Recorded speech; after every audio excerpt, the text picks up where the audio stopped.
ఈరోజు తేలపల్లి గ్రామంలో ఆదర్శ రైతు కాను గారిని కలవడం జరిగిందండి. సో మన అగ్రి ప్రోడక్ట్స్ ఒక్క ఎకరానికి వాడుతున్నారు. ఈ ఎకరంలో అగ్రి ప్రోడక్ట్స్ ఫస్ట్ నుంచి మన భూమిలో నుండి బలానికి ఇవ్వడం జరిగిందండి. సో సార్ గారి మాటల్లోనే మనం విందాం.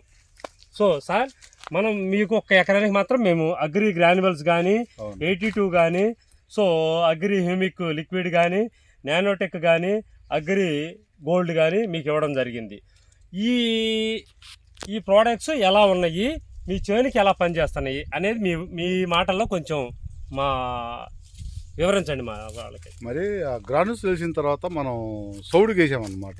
బాగా మంచి సౌడుకి, ఆ సౌడు నేలకి మొక్క లేపుకు రావడంలో మటుకు చాలా వరకు పనిచేసిందని చెప్పుకోవచ్చు. తర్వాత మొక్క పెరుగుదల కూడా బాగానే ఉంది. ఈల్డ్ ఎలా ఉంటుంది అనేది ఇంకా చూడాల్సింది ఉంది. అన్నీ వాడుతున్నాము, వరుసగా 1 by 1 వాడుకుంటూ వస్తున్నాము. ఆ తర్వాత ఈల్డ్ ఎలా ఉంటుంది అనేది దాన్ని బట్టి మనం చూసుకోవచ్చు అప్పుడు.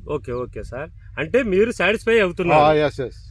ఇది అంటే ఈ సంవత్సరంతో ఇప్పుడు ఈ ఎకరమే కాదు, తర్వాత పెంచుదామని అన్న ఆలోచన మీకు అనిపిస్తుందా లేదా అన్నది మాకు కొంచెం తెలియపరచండి సార్. ఇప్పుడు ఈల్డ్ వస్తే కానీ దానికి బట్టి మనం ఓకే రైట్ పెంచుకోవాలా లేదా అన్నది ఒకటి. ఇంకోటి వాస్తవం చెప్పాలంటే మీ ప్రోడక్ట్లో కాస్ట్ ఎక్కువ అవుతుంది, అది కూడా తెలియపరచాలి. ఓకే.